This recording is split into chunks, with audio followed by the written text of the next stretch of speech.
Welcome to Cheddar Machine, a podcast about cheese. Today's guest, Pepper Jack Hobbs. Just kidding. You're so stupid. This is Chatter Machine, a podcast about pro wrestling, and we will not be having Powerhouse Hobbs on, unfortunately. No, just Meowerhouse Bobs. Meowerhouse Bobs is here with us. I'm Kat. I'm Adam. And we are, as always, reporting in from beautiful New York City, where we just got another 1.5 feet of snow dumped on us. Yep. It's been a kind of a fun winter. I don't really mind the snow, but it's gross and difficult to get around. Yeah, a couple of times a year is not too bad. It is a pain to have to go shovel the sidewalk and all that stuff, but I also kind of like having the excuse to go get a workout. But, you know, I mean, that's because we have very little sidewalk to shovel.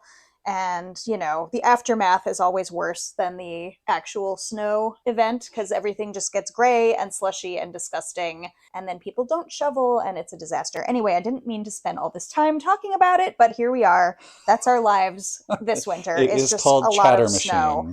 It's been a pretty overwhelming week for Graps, as usual. So why don't we just get started talking about Wednesday's episode of AEW Dynamite? Seems to be a problem if you get into wrestling. There's just a lot of it. There's so fucking much of it, I swear to God. Okay, so Dynamite opened from Sacramento, California, another just really cool looking venue. Mm-hmm. I'm sorry, I don't remember the name of the venue, but it's like the Sacramento Arena, whatever it is. It opens with these cold opens that I was told were only on Collision, but now we're doing them on Dynamite. We have Mina Shirakawa, we have Willow Nightingale, we have Megan Bayne, all talking about the upcoming TBS title match. We have Swerve Strickland just going, I need this. He's so sweaty right now. I need this.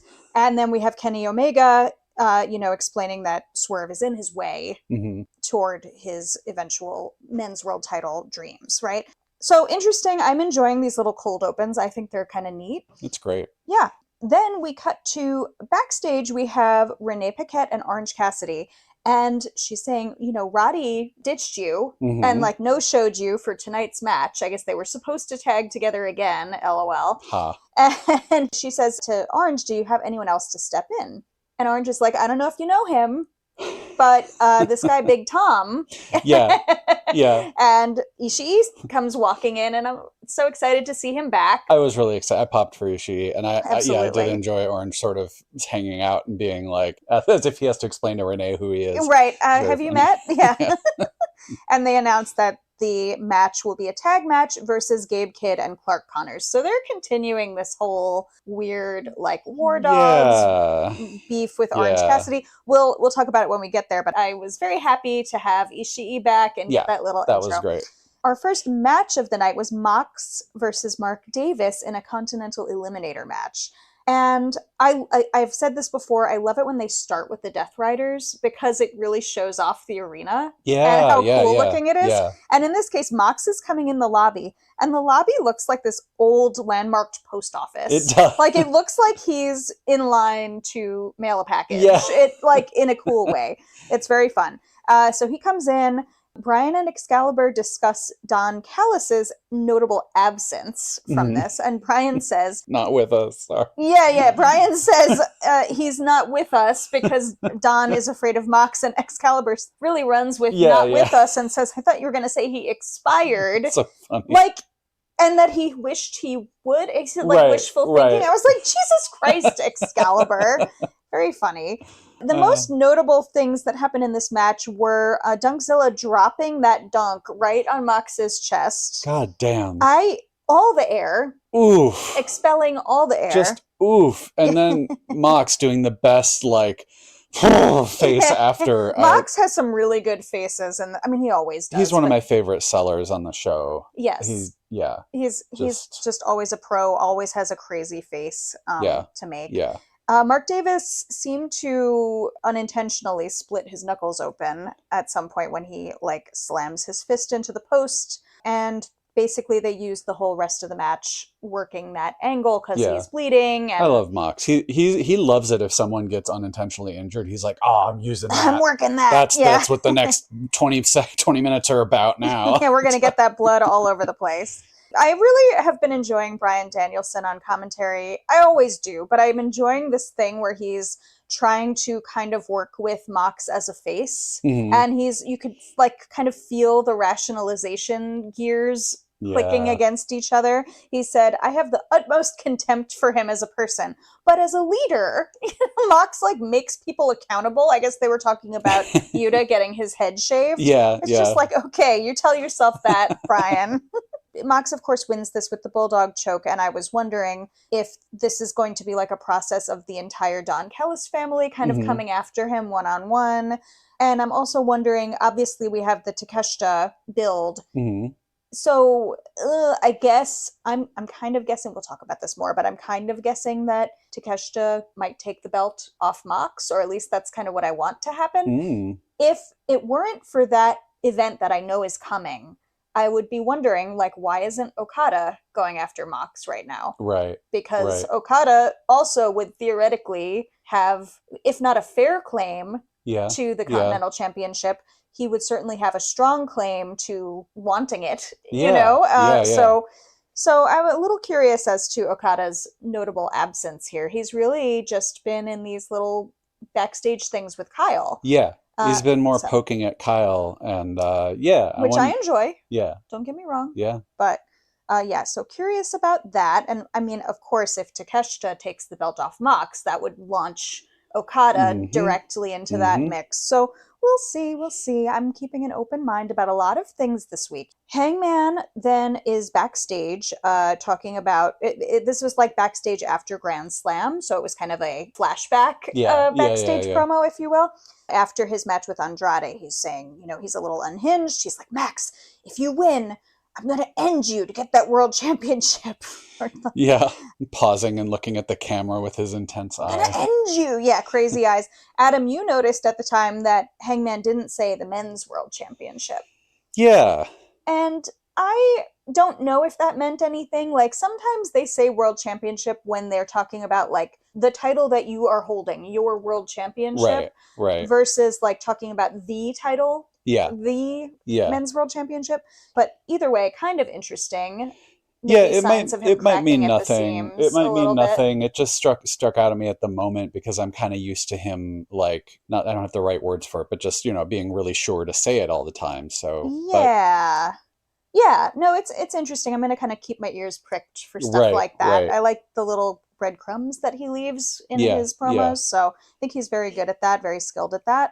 FTR and Stokely then come out to the ring to give a promo, and they immediately get cut off for commercial break, which I thought was very funny. That was funny. Regarding Dax, I think the Tunnel Talk gals were correct. He is really like puffing up a Southern accent that is not a Western North Carolina accent. Like, I'm not sure exactly what he's doing, but it definitely is coming off more Foghorn Leghorn than he normally is. I haven't really noticed, but I hadn't heard that until after. I hadn't heard that observation. And so I think on Collision, the more recent Collision, they also talked some, and I think I noticed it a little bit, but it didn't really jump out for me. I don't think I wouldn't have pinpointed it. I think something felt off. And then when Tunnel Talk pointed it out, I was like, oh yeah, maybe that's it. Because I've known a fair amount of people from Western North Carolina in my life. That is not the accent. Like, whatever he's doing right now is not how they speak. So I don't know. If it's, I don't know what. It's like a different kind of theatrical Southern accent that he's doing. There's this one guy in the crowd with Dax who starts trying to do a what chant. Ugh. And it's so annoying. I was just like, man, let's not even do this to Dax. Yeah. It's just annoying watching the TV. It doesn't mean anything. It's just stupid. To everybody else's credit, nobody joined in. And so he stopped. But I just thought it was funny that, you know, in my mind, I was just like, not even Dax. Leave Dax alone. Leave Dax alone. So Stoke takes over the mic and he's acting oblivious. You know, he's just yammering the way he does, and the Bucks are creeping up behind him. And eventually they do this spot where they super kick him out of his wheelchair. And I saw that the seat is all like leopard print. This wheelchair is the funniest fucking thing. It's really funny. It's and it's like supposed to be funny. Yeah. But it seems like we were watching on Triller, so I don't know, but it seems like for TV in the US and Canada, they may have actually clipped out the part for disability advocacy purposes, which is like to me it's weird. I won't speak for anybody though. It seems a bit misguided, but I get it, I suppose. I don't know. So what this means is that the challenge is, the Bucks versus FTR. The challenge is official for Revolution. So that's exciting. That is then, we're going to just jump to Collision a little bit. Normally we kind of go through Dynamite and then do Collision, but in this case, I think bringing in the tag team stuff kind of makes sense. Solid through line there. It's a through line. So then on Collision, we get a backstage promo where the Rascals are in their like hot box, locker room situation, dressing room. They have snacks everywhere. Someone on Blue Sky was like, oh my God, they're wasting chips. And I'm like, I think they're going to eat them. Yeah. I don't think any of those. Somebody's eating them. Maybe if I don't get high often, but if I do, none of those chips are going to waste. I promise you. Also, we just saw a speed vlog where there was some celebration of taking home food from the catering. And I just have to say, regardless, somebody's eating those chips. Do not worry. Yeah.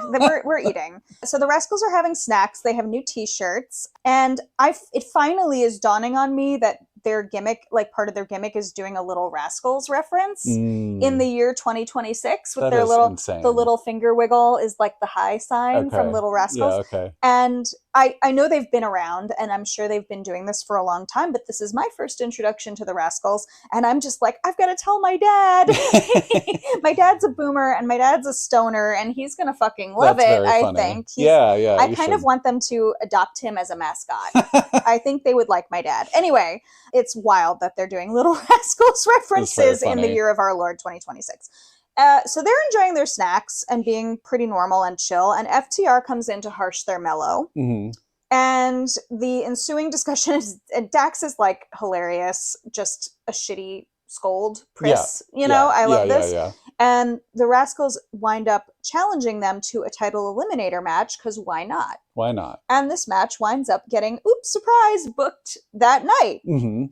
And shocker of shockers, the fucking Rascals won. They did. Which, you know me, I complain about these eliminator matches where the challenger never wins. And now we're starting to see a couple exceptions to that. I really thought this was not going to go that way. I was surprised, delighted. I was delighted, absolutely. Crazy match, really fun. And then there was a bunch of sheer chaos afterward.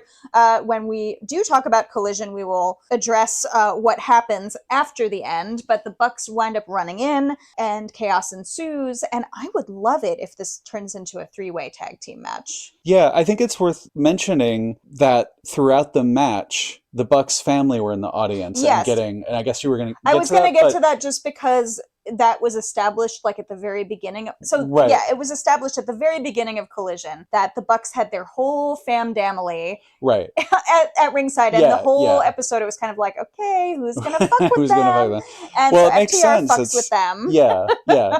It makes sense. It's classic, like, okay, we're building up the Bucks FTR thing again. Let's just have them mess with their family.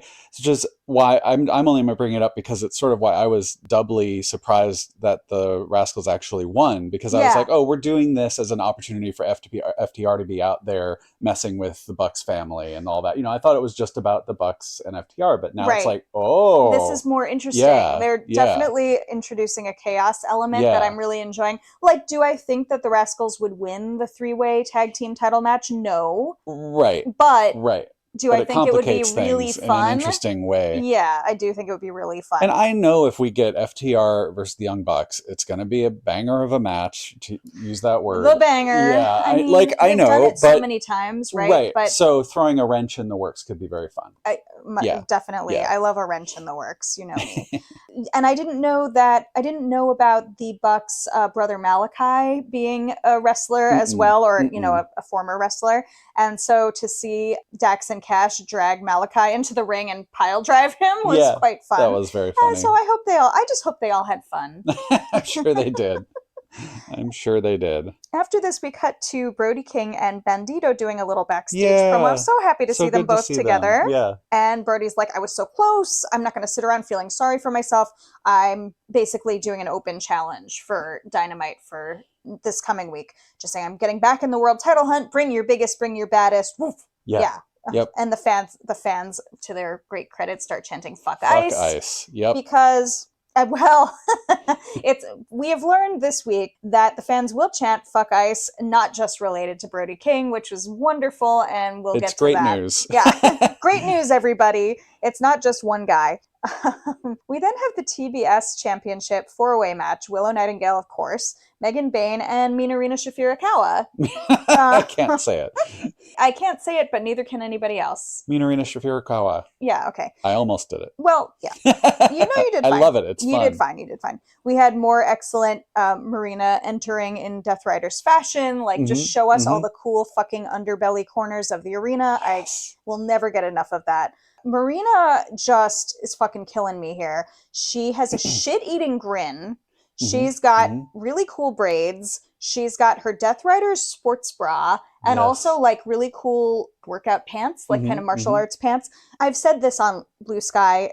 AEW shop people. You are between Marina's whole vibe and all the different things she wears and the lucha mask that Claudio's been wearing. You guys are leaving so much fucking money on the table. If you go look at the Death Riders merch page, it is so lame. And you have to make A, anything other than a generic white t-shirt, and B, some women's wear. Yeah. There are so many women who would buy cool Marina Shafir stuff. Yeah, right. And Marina could probably use the kickback from that as well. Yeah. So I know people have had to push them hard just to make lucha masks. But I would love to see a Death Riders lucha mask. I mean, come on. Yeah, come on. And yeah.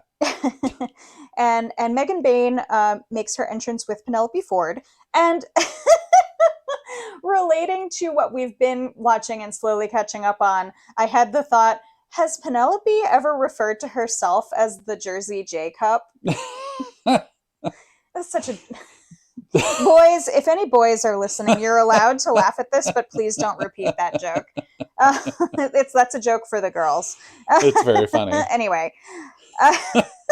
So I love that they're still entering together, as supporting Megan in this. Yep. But then when the match starts, Megan and Marina for a while are still functioning as a tag team. It's not fair. Well, you work the connections you've got, It's not fair. They're not together anymore. They're not allowed to cooperate. It's mean. It's rude to the other contestants. Well, they finally, they don't cooperate for very long. But everyone gets some crazy moves. Like, this was a really fun match. Oh my God. Megan was doing some Rana from the top rope or something. Megan is crazy. Megan takes my breath away. Yeah. Like, every time she gets a good match. Yeah. I love that shit. And really enjoyed the crowd doing a meat chant when Megan and Willow were in the ring together. I was like, I'll allow it. Yeah. Yeah. It is really it feels like a feminist victory to hear a meat chant about women. I will admit, I feel that way. Megan, this is the moment where Megan goes to toss Mina into the ring and Marina's like, nah, babe, we're done. And then, she smacks Megan. Megan throws Marina through the timekeeper table, but then she takes too long after that to go back and get Mina. So Willow gets in there and suplexes her. Mina's about to get Willow in a figure 4 lock, but Willow rolls her up for the pin. And then they're very friendly about it, thankfully. No weirdness with feelings. The faces. Yeah. Willow, I do see online, everyone loves Willow. Well, if you don't love Willow, if you're one of those fucking weirdos who hates Willow Nightingale, I blocked you a long time ago. But I do see a little bit of criticism, maybe that Willow seems unbeatable, which that's really strange because she only just started really winning stuff again after being beaten a lot. Yeah. A.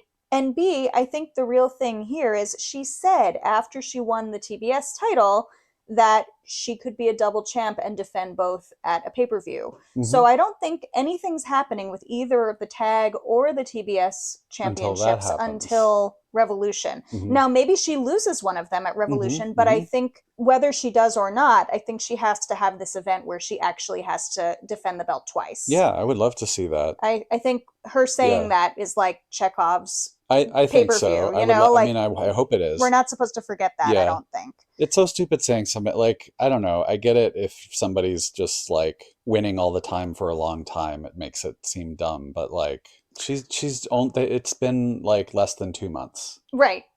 People, I mean, it's not that, I don't see that much of it. I may be overblowing the sentiment, but like every character goes through these arcs where they're like really powerful for a bit. Like I'm just enjoying it. Yeah. As I've said before, I don't love double champions, and I don't think that she should just hold all these belts for a long time, but I'm enjoying it for now. And if Revolution is where it ends, that's fine. But I do want to see her in 2 title matches at a pay-per-view. Yeah. They have a little eulogy for Kerwin Silfies, who, like, I'm not familiar. Like, I haven't, I was never super into the Fed back in the day, but he was a longtime director for WWF, WWE, and, they all everyone on the commentary desk obviously had really fond times working with him, and I think it's really nice that they took that moment. I liked it. Despite whatever tribalism. I don't care. Fuck that. This is an industry. There are certain ways in which I consider myself still like, I'm doing a podcast with my wife about wrestling, but I also still consider myself somewhat casual. I'm not always looking up everything that gets referenced or trying to figure it out. Right. So like, I didn't look up this person. It didn't matter. I appreciated the eulogy. I was like, oh, that's nice. Yeah. I figure it's someone important to them in the wrestling world, and I'm glad that they do that. And sort especially of thing. Like Brian. Because they're human beings. Yeah, exactly. Right? And Brian was clearly like very emotional about it. Yeah. And it feels important to acknowledge these people who have been so had like really meaningful contributions to everybody's lives and careers. It only makes everyone involved look good if you have to look at it that way. It's like a good thing. Yeah, and then from that like somber, tender moment, then we get to sheer ridiculousness and spiciness a bit. We have a face-to-face between Hangman Adam Page and MJF. Now, Hangman comes out first, I believe, looking, basically normal for him. And then MJF comes out in a ridiculous purple velvet blazer and pastel purple shirt. And I don't know if he's like doing a Joker thing on purpose. I don't know what he's doing, but it's fun. It's fine, I don't think so. It did make me think Joker on the first thing, just because the shade of purple and like velvet. But that's, I don't think any of these things are accidents, but I don't really know what we're doing, right? He comes out, he grabs the mic, he says, I'm not going to cut a cute promo. This isn't an infomercial for Revolution, blah, blah, blah. This is just a fact. I hate your guts. And he says to Hangman, I hate your white knight, holier than thou bullshit. He calls the crowd in Sacramento a bunch of, quote, dumb, ignorant, white trash hicks, which is a really... and I said, do you just say that everywhere you go? Because Sacramento seems like the wrong... Right. the wrong place to call any... I mean, it's weird. For one thing, I don't know that there's any location in the United States where the wrestling crowd is like what you'd call white trash hicks. Right. I'm not sure that exists. Right. Like... The U.S. is really, most small to mid-sized cities in the U.S. are really incredibly diverse. Like the county fair? Like, what are we doing? Right. Are we at the Delaware County Fair in New York? No, we're not. Anyway, no comment. Don't come after me, Delaware County 4-H. But anyway, I digress. He goes, I can't believe they have the gall to call you the main character when clearly it's me. He's got a point. Well, I appreciate that, MJF, look, he's not a good actor, right? Like, this wasn't a nuanced delivery of a promo, but I appreciate that he was like, okay, let me show my weak spot here. Like, I'm the main character. Yeah. No, I mean, it's, Yeah. And then he points out, you're not better than me. What you are is a lucky shot, but something's off about you, Hangy. Anyway. I really liked that, helping tell Hangman's story, really. Yeah, and not to like re-give his whole promo here, but he says to Hangman, maybe you're in your head because your two boyfriends, Kenny and Swerve, are fighting. And I'm thinking, yeah, you didn't need to name them, baby. We all know who Hangman's two boyfriends are. And that, basically just saying, you've had the belt twice and you've got the yips, so if you win the third time and you crumble again, is everyone going to realize you're a fraud? Right. So like just trying to get in his head, you're a lucky shot, but I think you're all out of bullets, right? He points out that Revolution is on his MJF's birthday. Mm-hmm. And I was like, is that real? Is his birthday really the Ides of March? Yeah. And it turns out that yes, it is actually his 30th birthday. Fascinating. Which to me, well, I'm going to get back to what I think about that, but that's very interesting on a number of levels. Hangman finally gets on the mic. He calls out MJF's hair transplant. Mm-hmm. Thicker than Mark Davis. Which just feels like you went on Tumblr and got that insult, and I love it. And he's like, you say I'm the lucky shot. You basically snuck in and prevailed over more deserving men with your sneaky bullshit. That's how I appreciated that, because that's exactly how I felt when it happened. I think that's. I think that's how we're all supposed to feel when that happens. Yeah. I don't know that everybody felt that way, but I think for sure that was the vibe, right? Yeah. And Hangman really channels this like teenage girl thing. He's like, "You hate me? Well, I hate you so much worse." Then he gets into this. He gets into his own psychology thing, which is like, I hate you because I've never met someone more like myself. Your desperation for love and acceptance. I'm no better than you, and I hate it. And MJF's just making this face, like, what? What are you talking about? And then Hangman spits it out. He goes, at Revolution, I want this to end for good. This can't be a normal match, right? So think of a stipulation. And he goes, and once we decide on the stipulation, then let them decide. And MJF's like, them? Like gesturing to the crowd? Like, what are you talking about? And of course the crowd starts going, Texas death, Texas death. And Max is like, I'm hearing people chant Texas death. You can all shut the hell up, You're not getting that. And so this is all a little confusing. Hanger goes, if you agree to this and you win, I will never challenge for the AEW Men's World Championship again for as long as I live. After calling MJF a coward. And I'm going, oh my God. Drama. Yeah. Max says he needs to think about his stipulation for a week. Yeah. Hanger then is like, fine, take your time. Leaves, heads up the ramp, and just has a nice pause to make it very, very clear to everybody that he is questioning all his life choices. Yeah. So the whole thing with the stipulation is a little confusing still, but I will say I didn't really know this because we're relatively new to this. I didn't really know this, but this is known as pulling a Cody. We've learned this, yes. Yes, we have learned that Cody Rhodes did a similar thing, like where he promised that if he lost, he wouldn't challenge for the championship again. And he lost. And then what I gather is that part of what got everyone so frustrated about Cody is that then he didn't do anything cool with that, or people kind of thought, well, what if you turn heel and go back on your word? Right. And he just like steadfastly refused to turn heel, but wasn't doing anything. He was getting booed anyway. Like it was like just very messy. Right. And it seems like, and also like at the beginning of this, Hangman calls himself undeniable, which is like a Codyism. So it seems clear that they're making reference to this thing that happened to Cody. A bunch of people online are upset for a number of reasons about this stipulation, and I get that. But a lot of them are upset because they think he's going to do the same thing, and it's going to wind up like Cody. Right. And to me, I just can't.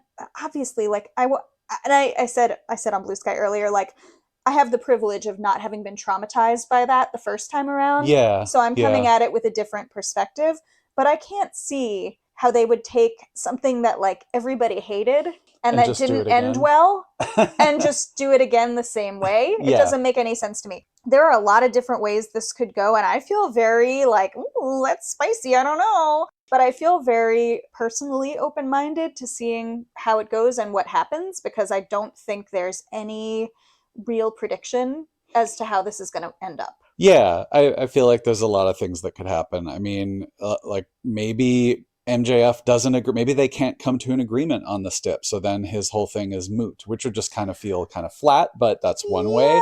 Maybe as I said on Blue Sky, maybe Hangman's character gets killed off and he comes back as a ghost. So he's no longer alive. Well, yeah. He's no longer alive, and then he can keep going. He just has a whole new and on the character. Over on the Waffly Bollocks Discord server, a bunch of us were also riffing on like funny like death and resurrection kind of things you could do with that. I suggested in there, what if they do it at like the Dia de Muertos CMLL event? Nice. They like drag him to Hangman could be there, that he could get dragged to the underworld. Yeah. Something crazy. Yeah, I love it. So there's a lot of. I don't think Tony Khan's going to go for spooky, no. like an actual Hangman's dead, funny. Now he's alive. Yeah. So I mean, whatever. I also not too worried about this. Just like it sounds extreme. There's a part of me that's like, oh, that sounds too extreme. It is a little bit like when writers write themselves into a corner and then you have to like retcon later or whatever. But whatever. I don't know. Whatever. That's wrestling. I'm here for the ride. I mean, it is annoying when things get dropped or just sort of like forgotten or just changed. But, maybe he's just going to turn heel and be like, no, I'm taking it again. I don't know. So sorry, go ahead. Well, yeah, and I think I've seen some people say, like, even if he does what we wanted them to do with Cody, that they don't want that either. And I think part of it is the sense that, like, well, Hangman just was a heel. And I'm like, well, it may not. Yeah. Imagine him being stuck in this position he put himself in for months. Right. And then eventually, like, cracking. Like, I don't know. It's not going to just be like, April, he's a heel. It's like... Yeah, I think if he did have to do like a quick heel turn because of this, it would be unsatisfying. Yeah, I want a slower build. Yeah, but you could torture him. We could torture him again for a while. Just in a slightly different way. His boyfriends are fighting. Mm-hmm. Which we'll get to. Yeah, a few things that I think could happen that are interesting here. For one thing, Hangman could lose. Mm-hmm. Swerve still wants the world championship, and he still has a lot of unfinished business with Hangman. It has been suggested that perhaps if Swerve or even Kenny, somebody who is like really entangled with Hangman, wins the title, they could challenge him as opposed to him challenging himself for the title. Mm-hmm. I think, look, if I'm MJF, and I do not know this person, but from what I gather about MJF, he is a true carny theater kid. And if I'm having one of the biggest matches of my life on my 30th birthday, and I am that level of carny, I don't want to win. Yeah. I want a fucking like Viking funeral. Yeah. Like how epic. Like, oh, you just defend your championship on your 30th birthday? Right. No, you die on your 30th birthday. Yeah. It's so much more fun and interesting. Right. So I think it's about 50-50, my feeling on like who's going to win this, but I kind of feel like the birthday thing really makes me feel like MJF's going to lose as like a birthday present to himself. Yeah. Which is a little crazy, but that's my feeling. To me, I don't really know or have a strong feeling about what's going to happen, but I do feel like the most straightforward story is Hangman wins, he and Kenny fight, and Kenny wins, and we go into Canada with like, that's kind of rushing things. That's pretty much how I feel about it, and I don't know if Hanger like having it and then losing it really fast is going to be weird. Yeah, that's a good point, I'm not sure. I don't know how it goes. But I think Champion Hangman versus Kenny, to me, is more interesting, and I think to a lot of people is more interesting than Champion MJF versus Kenny. Yeah. There's a lot of different... I mean, the whole thing of like where they haven't had Kenny and Hangman haven't had a match in ages since Hangman took it off Kenny as a heel, right? So I feel like mirroring that could be fun. So, but I don't know if they're going to do it that fast. It would be fast, but again, it's not really worth going down the rabbit hole too much. We are not in the kiln about this, and I'm right now I'm cool with it. And I presume in a couple days we're going to learn a bit more about whatever this fucking stipulation is going to be. I think it's going to be something weirder than Texas Death, because they already said Texas Death, and that's not what it's going to be. I hope so. Maybe we'll get a dog collar match. Yeah, I don't Doesn't know. really thematically make sense for them, though. No, I think that has to be Hangman and Swerve. I don't know. We'll see. Maybe MJF should be like, I had this killer match with this crazy guy, so let's do a what was it, tables and tacks or whatever. Stupid tables and tacks. Okay, let's move on. We have we could talk about this shit all day. Yeah, well. And plus we still have to talk about Kenny and Swerve. Oh, Lord. So we have this very entertaining little Death Riders promo backstage. Mox is musing as it opens. Mox is like mid-muse on like the strength of the pack. And then he goes, strength of the woof. The strength of the woof. Didn't we just talk about how he pronounces that last He knows how much we're all talking about it. He listened to our episode and he was like, I'm going to say it. And, I think Danny must have known what he was going to say because he already had like his thumb over his lip trying to keep from smiling. Yeah. And of course he's fully cracking. Even Yuta like cracks a little tiny half smile. Bit, yeah. Strength of a woof. Strength of the woof. But he says they're not really like woofs. They're more like coyotes. They're like lean. I don't know what the fuck point he's trying to make about this man. If you listen to his book, he's really quite afraid of wildlife and he's not really an outdoorsman. Yeah. So I'm not sure if his contrast and comparison of coyotes versus woofs is in any way based in anything, but he was like, they're leaner, they're more adaptable, they're survivors, Anyway, don't know. We all are just delighted by this. Pac then calls out the Don Callis family specifically because Pac is like, listen, you're going to talk your shit. I'm going to be direct. Yeah. I'm going to be straight and to the point about this. Danny then does his like Fast and the Furious family speech again. And then Mox comes back to say he's not done with Takeshita. And this time they're going to have the rematch at Revolution and he wants it to have no time limit. Somebody's got to win. And I was just like, holy shit. And they did confirm that that's what it's actually going to be. Holy shit. I'm ready for that. Holy I'm shit. So ready for that. Holy shit. I mean, if Mox wins, I'll be kind of disappointed. I'm sure it'll be a great match, whether he wins or not. But like, I had forgotten about. I'm going to be honest. I'd kind of forgotten about Okada since he's only been dealing with Kyle. Yeah, he's been sitting back. They haven't really prodded me to remind me. So I've just kind of been like, oh yeah, Takeshita Mox. So in my heart of hearts, I kind of want Mox to keep it. So, really? But yeah, for a little, I don't know. I mean, yeah, it would. I like him. I don't mind him holding on to it. I like him being the champ and being like enjoying these matches where it's just, me and someone else. And like, I don't know. I'm enjoying the ride, but I am too. I do understand there are other storylines to develop. And yes, I want to see Takeshita versus Okada really kick into high gear. And I think Takeshita getting that belt would do that. I think that would help. Yeah. We'll see. Then we finally get Orange Cassidy and Ishii versus Gabe Kidd and Clark Connors. I say finally. I don't know what I meant by that. Gabe still has his New Japan Tron and his like super unsettling goblin dog entrance. It's like, good for you, dude. Like, I'll give you credit for being extremely off-putting. I think, I don't know if maybe it was Tunnel Talk, maybe it was Sit Down, Shut Up, Mark Out. Somebody was saying that they thought he has toned down the crazy from what he does in New Japan. Not having seen what he's been doing in New Japan, I don't know. But I do feel like even compared to what he did before in like sort of appearances on pay-per-views and stuff, the occasional appearance, seeing him more now, I feel like he's behaving a little more quote unquote normally. Yeah, I think that's true. So that actually did, coming in that way this time really did shock me. I was like, whoa, he's doing that again. It's so unsettling. At one point, Orange does like a tope onto Gabe and he gets caught by the side boob, which I was like, oh, okay. And probably the most entertaining, there's a couple really entertaining moments in this match. Clark Connors puts OC's hands in his pockets for him. OC's still doing this thing where he's like struggling to nip up. Yeah. I'm not sure where that's going. What's going on there? Probably the actual most entertaining thing here is the Slap Chop commercial reenactment between Ishii and Gabe Kidd. Mm-hmm. Ishii, it looked like he really got hurt.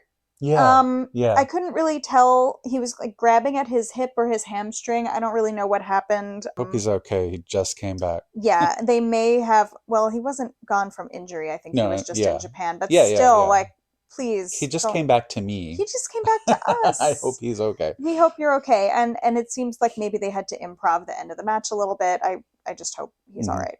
But I will say I was sort of I was sort of expecting like Roddy to do something, but I guess Roddy just doesn't want anything to do with Orange Cassidy and conglomeration.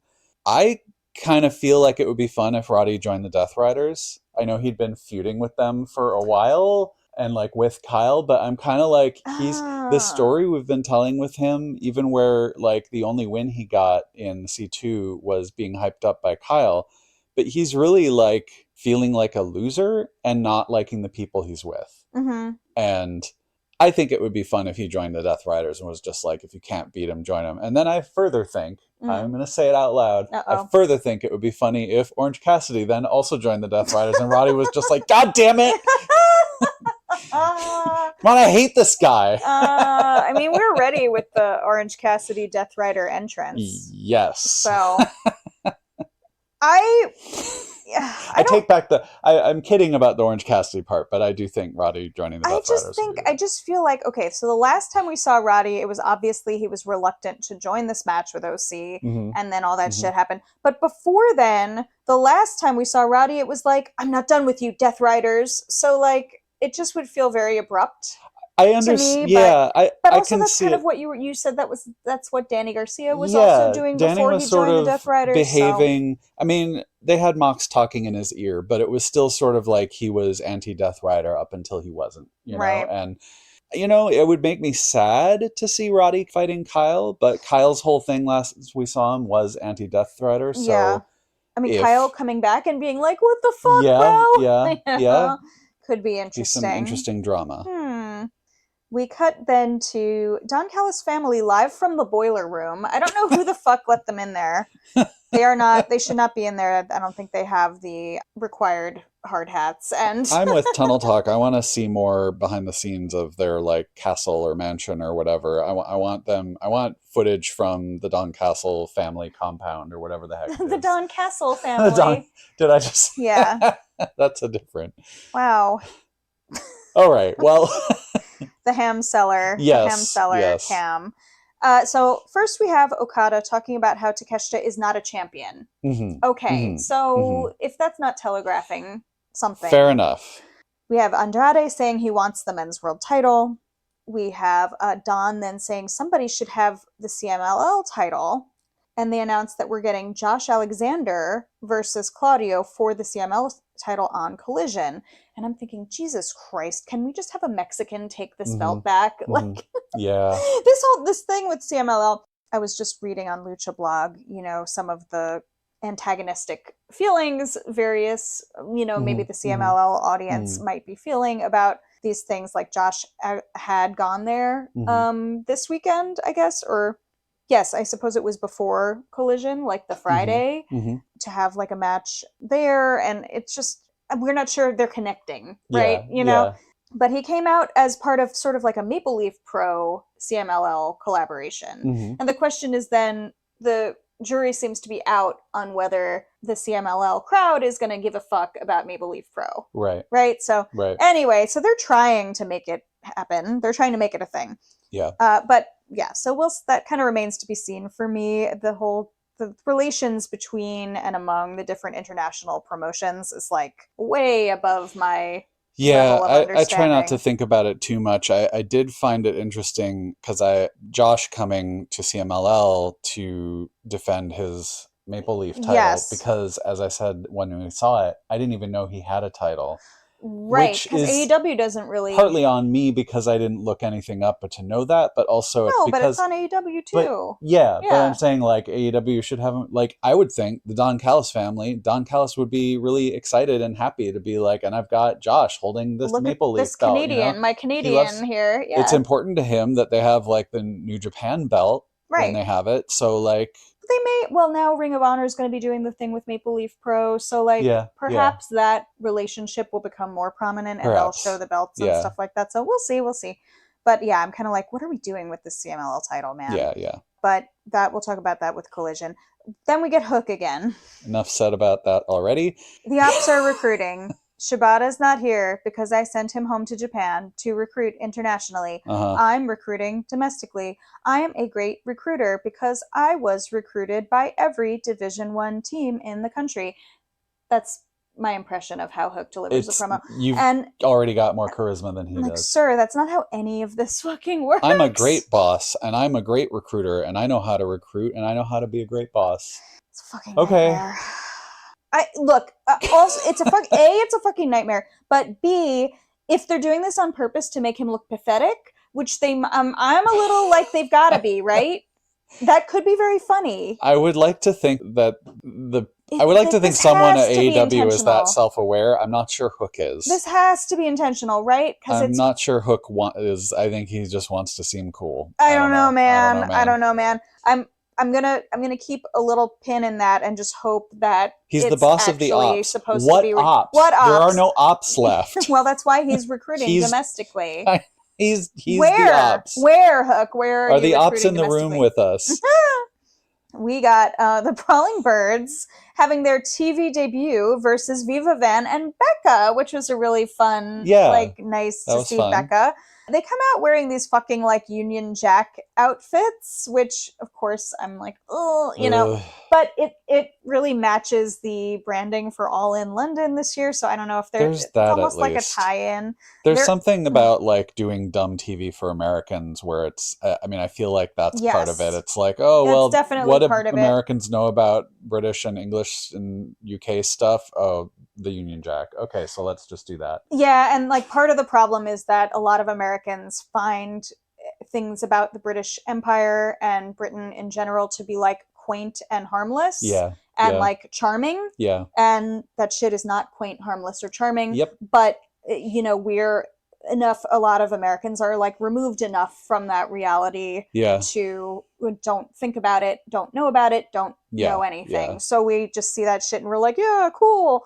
But their music, look, that's not to take away from Jamie Hayter and Alex Windsor. I love them. I like their music is a little bit like a Jethro Tull kind of vibe. Mm-hmm. I enjoy it. I like that they're kind of sticking with this 70s. They were fucking awesome, man. I like that they're kind of sticking with this 70s rockin' vibe. One thing I do think about if I'm thinking about the Union Jack in the context of the 70s, I'm thinking about the Who. Yeah. It's I could see how this could be a vibe. There's something I just think you have to be careful. I think with the way it was done, there's almost a little bit of punk kind of. Sort of. It's you just have to really thread that needle, right? And it's difficult. Yeah. But I love them.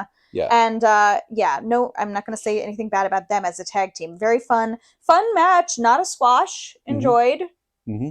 Want to see more out of all of them. I was really glad they showed up more. It wasn't, not a squash. And we had a decent amount of women's wrestling this week. We're getting love kernels in Crazy Ex-Girlfriend. We're a sexy fashion cactus, except for women's wrestling. We got Renee Paquette backstage with Thunder Rosa and Chris Statlander, and Rosa was announcing that she's cleared. She's cleared. She's so cleared today. Exciting. Yeah. And saying that Chris won't be cleared for a couple weeks. I'm sure in kayfabe, after her match with Tekla. And Rosa is going after Tekla. Le encantan las tóxicas. Mm-hmm. She's going after the Sisters of Sin, the Triangle of Madness, and all that. So very happy to see her back. We do see her against Julia Hart on Collision, which we'll get to in just a moment. The following match, I was very excited about this. It was announced at pretty short notice. Before the match, we saw Jet Speed. Speedball says they're going to defend their trios titles on Collision versus LFI if the Beast Mortos can beat Kevin Knight here. Right, and we're like, wow, all right, awesome. Right. Really, obviously, Kevin Knight and Beast Mortos, both such great wrestlers. I'm so happy to see them at any time. I really enjoyed the crowd chanting, "He's our lawyer." It was great. Yeah. And I also just really enjoy Kevin Knight being sent to the moon. Yeah. It was a beautiful match. It was a great match. I don't have anything to say specifically about it, but I fucking loved it. Okay? Cool. Good podcast, guys. Then we got an Osprey video package saying he's made of titanium screws and ambition to take back what's his. And I'm not sure what that means. What do you mean take back what's yours? I don't know. The Owen? I don't know. I don't know. Well, come get it. Yeah. I hope those screws are gonna hold up. That's all I gotta say. Yeah. I mean, Unlike Kota Ibushi's. I mean, I know that there's a lot of stuff that's a work, and he definitely way upsold how, you know, bad his injury might be or whatever. But I Ospreay? Yeah. Yeah, in the sense that it's not an acute injury, that it's a chronic injury, but the way everybody talks about it is like if he turns his head the wrong way, that's his all I mean. head might fall off. You know, Yeah. it's like the diverticulitis thing. But yeah, I am. It's working on me that they're doing these little promos every week now about like Ospreay's coming back. Yeah, like, okay, it's gonna be a nice little tease. Yeah. I think he's gonna come back at Revolution, maybe after the final match. Could be, yeah. That's my feeling. But I mean, that's like maybe a little too much like how Swerve came back. But I think it's a nice time to come back. I don't know. You think he helps Hangman? I don't know. Well, I don't. I mean, I think I don't know what the fuck is going to happen in that match. But I think Ospreay's coming back at Revolution one way or another. Personally, I think that would be good. We got a backstage promo with Ricochet and The Demand. Yeah. Ricochet says, "Now I finally put Jack Perry into the dirt, and I have the national title on lock." Yeah. He says, and I'm like, "You want to go defend it, bitch? Right. Like, hello? Where are You're not supposed to just have it on lock. You're supposed to defend it." MJF is defending the AEW men's world title more often than you are. Yeah, come on. And your title is meant to be doing that. Come on. Right. Too many titles. What's going on? And so he rightfully then calls out, I mean, fucking, like, maybe hypocritically, but rightfully calls out Set Rodeo for not defending the trios titles and challenges for Saturday Collision. And then it turns out that Jack helpfully left them a knife in the door of their dressing room. How sweet. I really liked Toa talking a bunch during this, too. Toa was like, very animated. He's a good talker. I'm more of that. Yeah. Give him more time. I love how Toa Leona in particular, but also Bishop Khan have just blossomed with this relationship with Ricochet. Yeah. They both are like, their characters seem so much more filled out now, and I feel like I'm learning more about them every day, and it's really nice. I think it just stuck out for me because I feel like there's certain guys who get sort of cast as like, well, we're the muscle for somebody else. And GOA are kind of like that, and those folks don't get to talk that much, and so we haven't heard them talk that much. But you know, and compared to Ricochet, who's an excellent talker, right? Like, I just didn't expect Toa to just flower like that. And I was like, oh, he's great. I think we've talked about this before in the context of the Mogul Embassy and their relationship with Swerve and how they were a little bit more like goons. Yeah. And I think whenever the plan was made to hook them up with Ricochet, somebody made a really intentional decision not to just have them be his backup goons. Yeah. And I think that was so brilliant. Yeah. And I'm they're really more happy than about that. this. And yeah. And then that was that. Nothing else happened, right? No, nothing else happened. That was the end of Dynamite. And no moving main on event. To Collision. Nope. Kenny Omega versus Swerve Strickland. We are all so excited about this. Prince Nana once again comes in coffeeless with his towel. And we're like, For this match, I was thinking, okay, where's this going? Are we killing Kenny? At this point, I had heard, I think from MJ, that Kenny had a commitment for like a gaming convention in Japan over the weekend of Revolution. So I'm thinking, God, it's like a month from now almost, but like, is it time for him to be murdered and just disappear? And like how kind of disappointing and stultifying that would feel. But I was thinking, God, are we just gonna kill him off again? See, yeah, and it's like, when you told me that, I was like, oh, they've made such a big deal of him, like, since the new year being like, I want to do another title push, that I'm like, it'd be really disappointing and sad if it was all just, like, in service of other people. Right. I'm like, I want him to get it again. Yeah. You know? Yeah.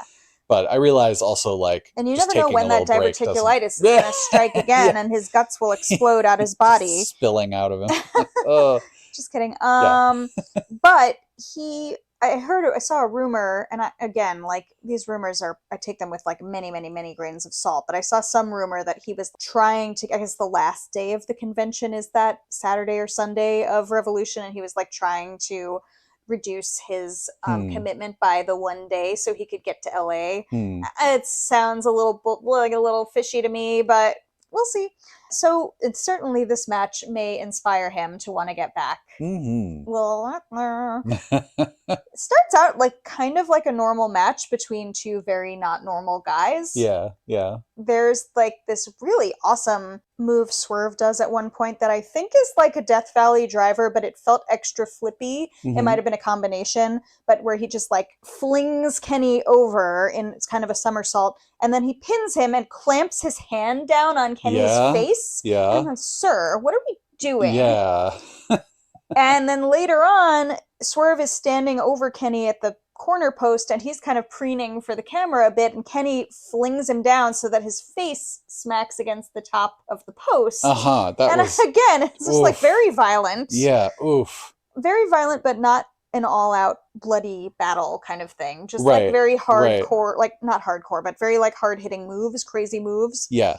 There's, I guess, kind of where the tide is starting to turn.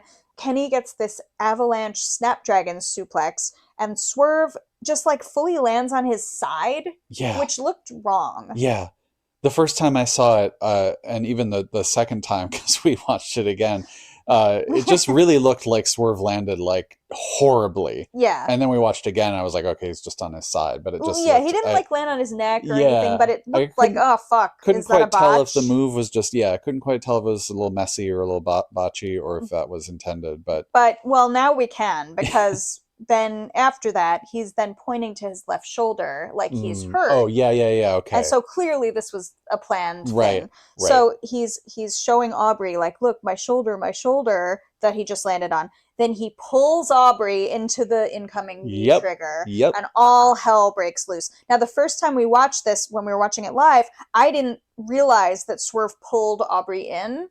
I saw her get it, but it looked like accidental or fake, fake accidental. You know what I mean? It happened so fast, I missed it. It did. Yeah. So I didn't parse, and it wasn't apparent to everybody in kayfabe that that's what happened. Like even the commentary was what a terrible accident. And someone was, I think Shivani was like, Swerve pulled her in, and Brian's like, oh no, what an accident, or some So they just leave Aubrey lying there dead. I'm like, oh my god, Aubrey! It's too bad Taz wasn't there. He could have just been like, oh, that's smart wrestling. Right? He would have. I don't see any fucking refs or anybody. Like, Doc Sampson's not on call. They're all just leaving. And after a while, Nana goes and checks on her, which I thought was quite funny. This is an incredibly negligent wrestling promotion, I have to say. Truly. And at one point, Brian's going like, we need... fuck, what do we need? Like, Aubrey needs medical help, or we need another ref in here. Yeah. And during this time, while this is going on, I put in my notes originally, oh, Swerve finally does it when he removes the pad from the turnbuckle cable and drives Kenny's jaw into it. Like, because I missed the thing with Aubrey. To me, that was the heel turn. Right. And I appreciated that it was like reinforced for people like me who maybe didn't catch it the first time. He's like, I'm going to do another really bad thing. Yeah. Fucking Paul Turner comes in, of all people. Of all people. He comes in to finally make the call. There's a lot of crazy fucking bumps in the meantime. Swerve gets the pin. Now, what does it mean? Nana's celebrating. He's doing the dance. What are we doing? Did Nana see how Aubrey got murdered? I kind of feel like in kayfabe, Nana also missed it, because he was like checking on Aubrey to make sure she was okay. Yeah. Then Swerve attacks Kenny while he's down. Physically throws Paul Turner out of the ring, which and I immediately posted like, well, attacking Kenny might have been a heel move, but I'm pretty sure flinging Paul Turner out of the ring was not a heel move. The ref who knew that the most important thing in this match that has become chaotic was coming in and helping the heel win. Right? I'm going to come in and count him out. Yeah, right. Exactly. Then Swerve turns to Nana and like aggressively like kind of grabs him by the lapels and grabs the chain from around his shoulders, and Nana's looking like, oh no! Yeah. He grabs the chain, he puts Kenny in the Hangman special, and Kenny's making the Mox face. Yeah. Very funny. Holy shit. Then he walks over to commentary. He knocks off the like little shield over the commentary desk, and then he, just like a fucking house cat, knocks each one of the monitors off the desk, I thought initially he was knocking their drinks off the desk, but he left them so that he could vertebreaker Kenny onto the desk with all the drinks on it. So harsh. They both looked like they really took a bump there. And Swerve gets up and he goes, I needed this, you know, over and over. And it's just like, oh my God.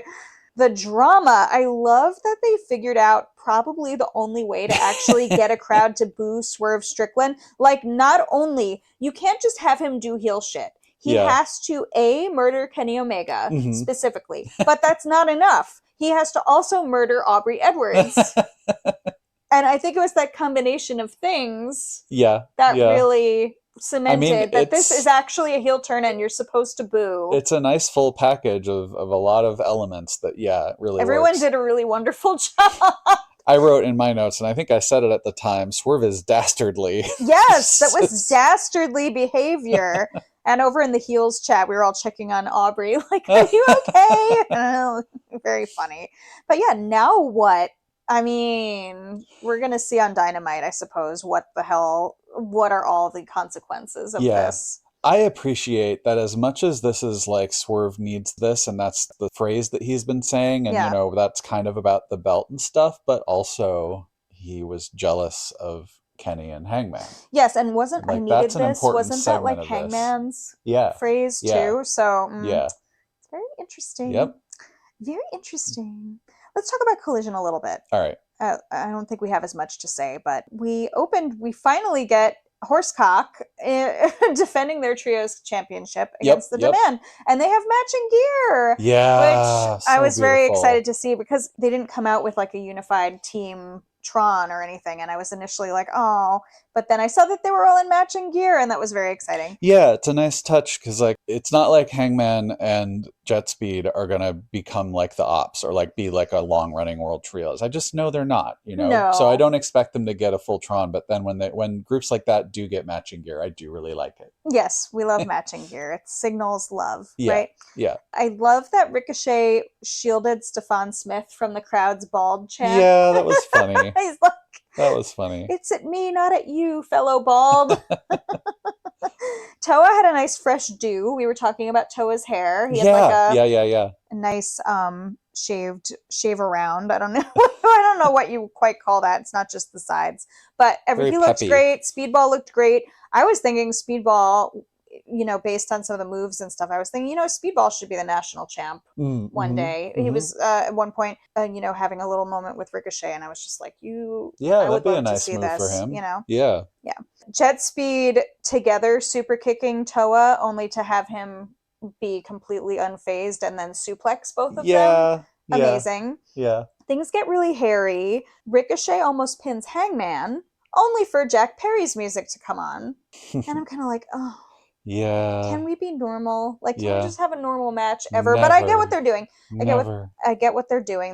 This is about the feud, you know. But Jack Perry comes out with these like really cute kicky braids and his knife, which I guess he got his knife back. I guess so. And of course, Hangman is there to take advantage of the distraction and finally gets Ricochet with the buckshot lariat. Yep. Okay, fine. I was kind of like, oh, are they going to have Kevin get the pin again? Right. But I suppose, you know, we're telling the story with Hangman right now, so I get it. This was the first time that Hangman and the Young Bucks have all been on an episode of Collision, is what I was told. So that's cool. That's cool. Yeah. We finally get the swirl against the Young Bucks. Hello, we've been talking about wanting this match. That was great. For months now. Yeah. And this was when we were like, oh, the Bucks have their whole family at ringside. And I thought Blake Christian was going to do something gross to them. Like he was going to lick them or something. I don't think he licked anything. No, he didn't lick anything. I don't think. Maybe they need to. I don't want him to, but now I miss it. No. Yeah. Well, we had fucking Jay Lethal introducing the swirl, which, you know, I don't know how to feel about that whole thing. The lethal swirl. Like, come on, guys. But Blake, they were amazing together. Like Blake and the Bucks were immediately like the three of them all in the ring just being fun as hell, basically with team choreography. It's exactly what you would want, you know, from this. At one point, Matt Jackson gets like a double suplex on both members of the swirl, and then he's clutching his neck for the rest of the match. Right. So I don't know if that's going to wind up playing into any of this like tag team championship stuff, little kayfabe injury, but really, really enjoyed that match. Flippy shit, perfect 10 out of 10, no notes. Absolutely. Run it back several times. Then we went to Jamaica Queens for a moment to the House of Glory event. Do we need to cover that real quick before? Yeah, well, let's talk about this because then we'll come back to Collision. So we actually went to House of Glory finally on Friday night, the 20th. Really, really fun event. I had not, we've watched some House of Glory stuff on Triller. Had not been to this particular venue, but it's like very convenient for us. Mm-hmm. And fun little spot. House of Glory always has this extremely diverse crowd, and everyone looks like they're rowdy and having fun all the time. Yeah. So that was the kind of thing where I was like, I want to go. This is fun shit. And it was like we just got general admission tickets, and I wasn't sure if I would be able to see anything or whatever, but we wound up getting really, really, really close. Yeah, the way they arrange it, you're able to if you're willing to like stand at the corner of the ring. Yeah, like the corners are open effectively, and if you get there, and we weren't there super early, but like the corner we went into seemed to be maybe the last corner to fill in for whatever reason. I don't know. Right. So we were like right up front at the corner, which I did not expect us to be. It was fun. That close. It was really awesome. It was great. A lot of good people watching with some of the people who like are just like they go to a lot of these events. Oh people yeah, with like, and when I say diverse, I don't just mean racial. I mean age. Yeah, I mean like every kind of diversity. Yeah, it was like people like there were old people, there were young people. It was like very, very cool, very cool. And you could tell there are people who just go to every single event and they're really into it. So I love that. It was great people watching, as you said. There were some fun matches early on. There was a tag team called the Main Event, and I had like MANE, and I was confused because I had recently heard about a different tag team called the Main Event, MANE, but I think that tag team goes by TME, probably because there's another tag team called that. Okay. So I was a little confused because I didn't realize there were two different tag teams by that name, but this one at House of Glory has like a circus theme, which is very fun. I was in. I was okay. yeah. And they were having a little bit of a, we don't know anything, but they had a little video package, and it like seems like they were having some little inter-team drama between the two of them, and that sort of like there was a little storytelling during the match that was well done, and I was like, okay, we don't really totally know what's going on, but we really enjoyed that. I got to see Gabby Forza, which was really awesome. I didn't get any really good pictures of Gabby, but always love to see her. Private Party. Return to House of Glory, as well as returning to AEW. The suggestion was made that they will be challenging the Hardys at a future event for the House of Glory tag titles. So that'll be interesting. So we'll see if it happens in Queens. Like I would definitely go again. It was great fun. Obviously there was like two big events happening at the show, and they were calling them co-main events. We had Andrade El Idolo versus Charles Mason for the House of Glory Championship, which was kind of why we were there. Kinda. I mean, I was kind of there for both of them. Like, I think we bought tickets right when they announced MJF would be there, because I was like, well, that's going to be crazy. Right. But we've liked Charles Mason, and as established. And even just a month or two ago, I would have been a little less like, oh, I want to see Andrade El Idolo. But he's been showing. Because I don't know him, and he's new to me. But he's been showing out so much in AEW, and they've been making him so interesting that now I was like, oh, I definitely want to see them fight. And that was very fun. I enjoyed that. That was a great match. I wasn't sure where that was going to go, because Charles Mason has had that belt for a while, and Andrade had come in after his previous defense to like have a fucky entrance and like fuck with him, you know? Right. So I was kind of like, is he going to take the belt off Charles Mason? Yeah, I was wondering too. Yeah. And of course, like Charles is going to do something really shady. And he must have consulted with Beast Mortos on like the intricacies of the legality of the fight. Yeah, maybe. And Andrade did win, but it was like at the last moment, there was the threat of a count out. And at the last moment, you could see Charles Mason being like, aha, if I get counted out, I still keep the title. I lose, but I keep the title. So that's what happened, little fucker. But the funniest thing that happened during this is that they actually had another wrestler, I assume. I'm sorry, we can only assume. I don't know who it was, but I think when he has the selfie ladies, they're generally wrestlers. Yeah. And this would have had to be a wrestler because there's no way. It has to have been. It has to have been. I really like that Andrade was doing that at a indie show. Yes, he's like, keeping up his little gimmick with the hot ladies at ringside. Yeah. And they're doing the selfie thing and like, you know, it's all like barf. And I just fucking love that Charles Mason, of course, is going to have a different reaction to this than everybody else at AEW. He just runs in and kicks her in the face. It was hilarious. Really funny. And maybe on Triller, like I saw a couple people being like, I don't know, was it a quote unquote accident? And I'm like, no. I mean, like, I know it wasn't even a kayfabe accident to me. It just felt completely intentional. Yeah. He's just like, fuck her. Yeah. You know, that feels He's very. Like, oh, you like her? I'm gonna kick her in the face, which feels extremely Charles Mason coded, and I loved it. Loved it. Little ridiculous violence against women, but in a funny way. And then, of course, the main event was MJF defending the AEW Men's World title against Zilla Fatu, who I don't really know anything about Zilla Fatu. I know a little bit, but not much. Yeah. And I don't know that I came out of this match knowing more about Zilla Fatu. Yeah.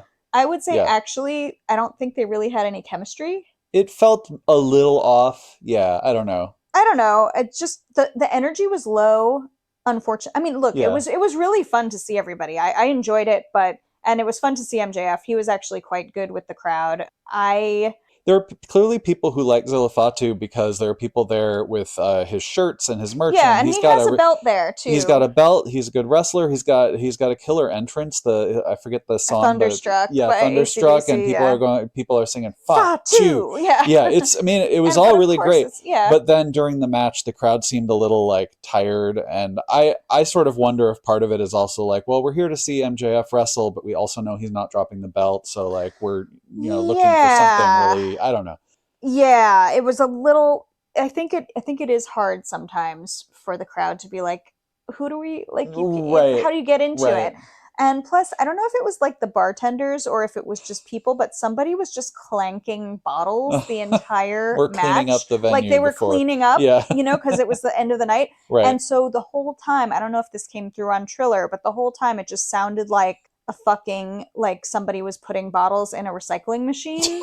And I found it very distracting. Anyway, so the crowd was a little bit off. The vibe was a little bit off. And I don't know that these two wrestlers had that much chemistry. But it was still fun. Yeah. Seeing there MJF were also was some very fun. There were some really great moments. I mean, part of the other thing that was sort of off for us was there was a dude in front of us who had a seat. But yes, he had a front row seat right in the corner for these main events, and I think especially that match. But both main events, he was getting up a bunch and then just standing there while everyone else around him was sitting. So right, because just standing up, blocking us. I mean, he was like getting progressively drunker the entire night, and like he was the only guy standing. And you know, if you're in the corner and you're standing leaning against the barricade, then you're blocking the view of everybody in the corner. Yeah, and a cone and so behind people you. Were not happy. But I don't he say wasn't listening to like people telling him to sit the fuck down, you know. But I don't say it to complain. I'm really just he was also kind of a bellwether of the fact that there were a lot of times when people jumped up and were like, you know, into moments of the match. It was a good match. I mean, he wasn't a good example of that because he was like looking at his phone. But yes, there were good moments. Don't you know? Yeah. But yeah, I don't know. It was sort of like not. I would say it was not a great match, but I still had a good time. Yeah. Yeah. MJF was very funny with the crowd. Yeah.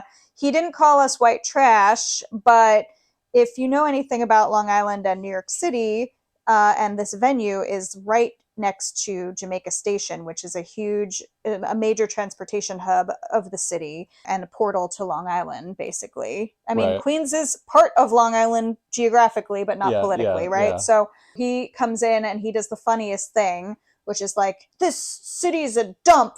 I'm from beautiful Long Island, you know, the most beautiful place in the world.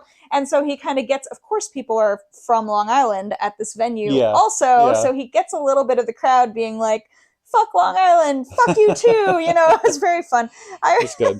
I mean, he really had to open strong with telling everyone, like, you know, basically don't cheer for me, because everyone was cheering for him when he came out. He'd be like, by the way, I'm heel. He did a good job. It was good. At the end, he did, I don't know if this was on the broadcast, but he did the thing sort of similar to what he did with Alec Price, but I was like, oh God, please don't be offering Zilla Fatu like a AEW contract, right? Because like, it would be really weird if he just did that with everybody he does this with on the indies. And B, I just, don't know enough about Zilla Fatu and wasn't that particularly impressed. Yeah. But he did, he was like nice. He was like, oh, he's good, But and then he said, I really do hate all of you. I think you're all disgusting. honestly, Yeah, it was very funny. Just very stupid, but very funny stuff. Very entertaining. Anyway, so this venue has, they're in the dressing room, I guess, of this venue. Mm-hmm. Must be near the men's room because it looked like the wall looked the same as the ladies' room. So we had like this backstage moment with Andrade and MJF where they're this ugly ass lounge and Andrade's like, tranquilo. And MJF's like, oh, thank God, you said calm down. I'm going to have to save that one because that was very funny. It's really good. But basically just talking about how their kind of title feud is not over. Yeah. So excited about that. I am. Did they say anything else about like where that's going? I don't know. I didn't get a strong read off that, but I'm really enjoying this Andrade coming back and then just kind of immediately being thrust into the title scene and being very entertaining about it. Yeah. We had the CMLL Championship then, Claudio and Josh.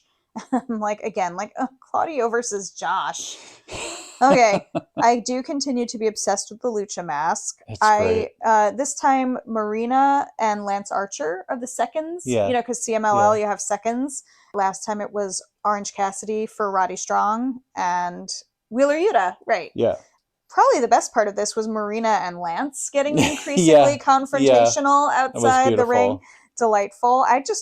I am dying to have Marina just fight all the men. I would love that. All the men and all the women. I just want Marina to go. I'm still a little sore about Darby being like, I beat all of it. Yeah. Why the fuck isn't Marina like, I will snap you in half, bitch? Right? Anyway. It was actually a great match. At one point, Claudio deadlifts Josh and just flings him. Yeah. That's always good. Holy shit. It's always good. Yeah. I could watch that part all day. Yeah. No complaints. It was a very entertaining match. We then got what was promised as a standby match. This whole concept of the standby match is iffy, but whatever. We got Megan Bayne versus Becca. Becca's back. Yeah. She did great. She got squashed. Yeah. But R.I.P. Becca. Good job. Good job. Then we had a little backstage moment with Lexi Nair and Tommy Chompers. And I didn't even realize, so I need to shout out Erica Warrens here because I said in the last episode, I said Tommy Chompers like without even realizing that I had said it, and I realized that I'm getting that from Erica Warrens. It just feels so natural. Thank you, Erica. It just really it does. Flows off the tongue and off the brain. I wasn't sure if by this point he would have gone crazy after losing the belt to Kyle, but instead he's quite level-headedly calling Kyle out for going on vacation and saying he wants his Sylvie back.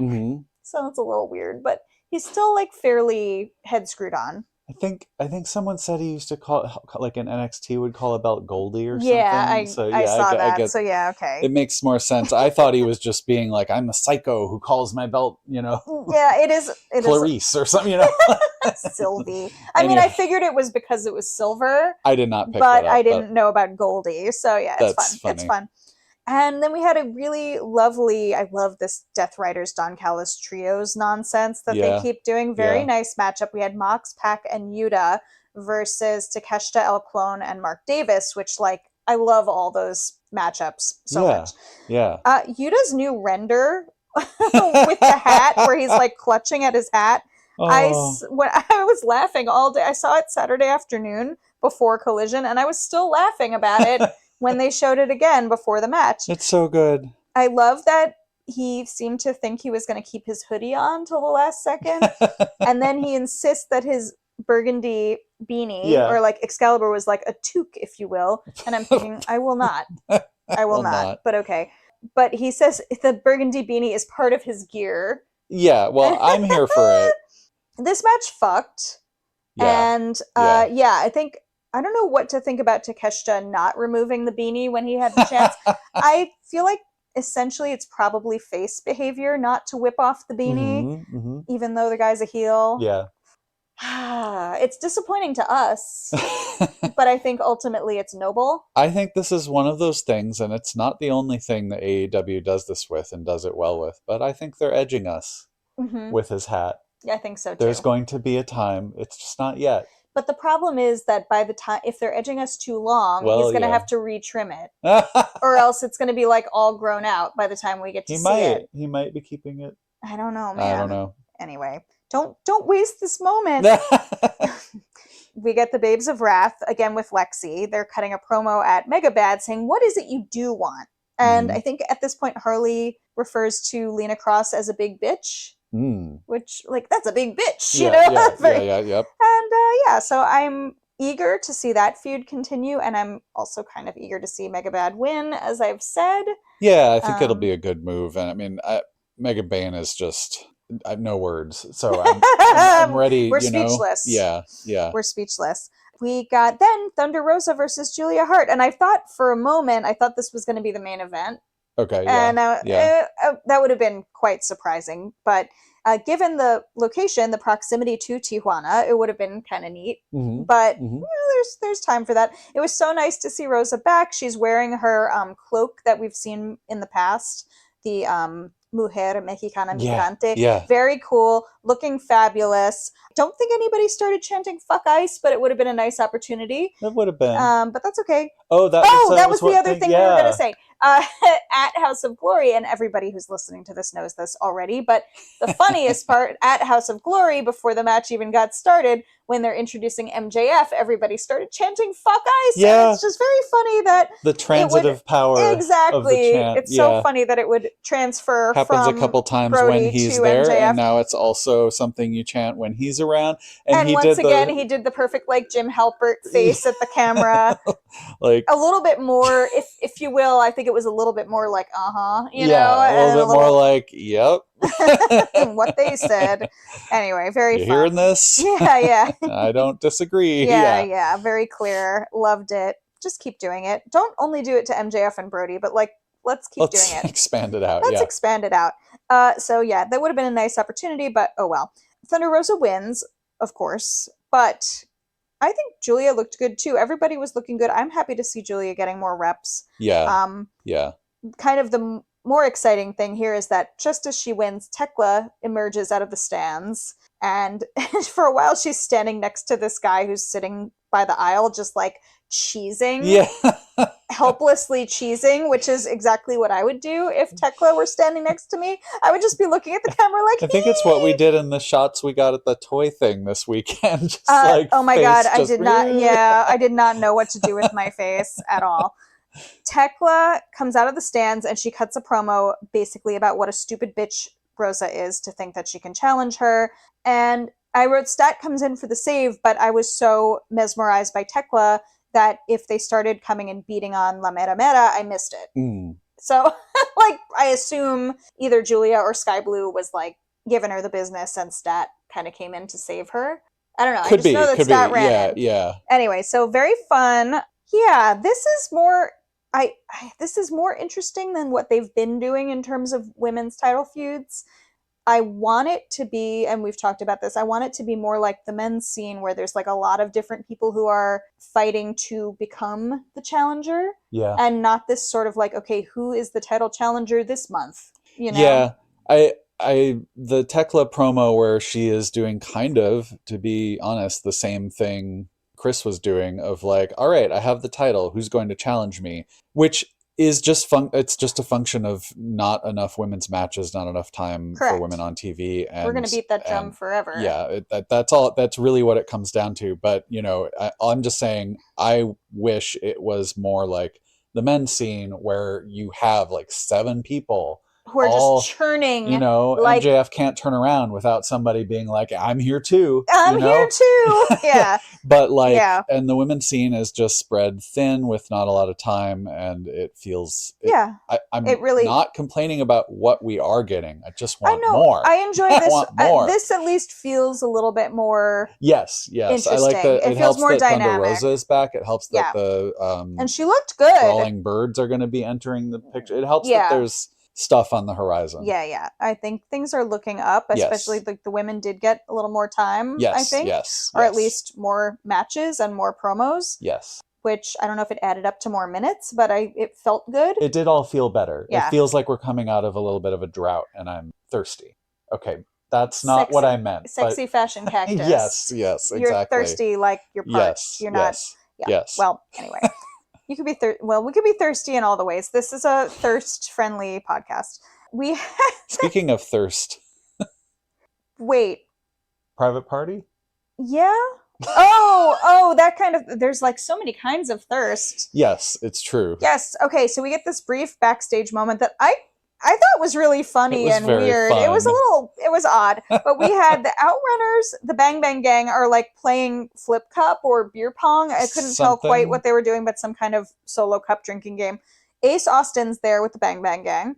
We have Dalton Castle and Anthony Bowens. Everybody's just fooling around. Private Party comes into the room and they're like, shots, you know, and then somebody points out to Private Party, like, sorry, there are no girls here.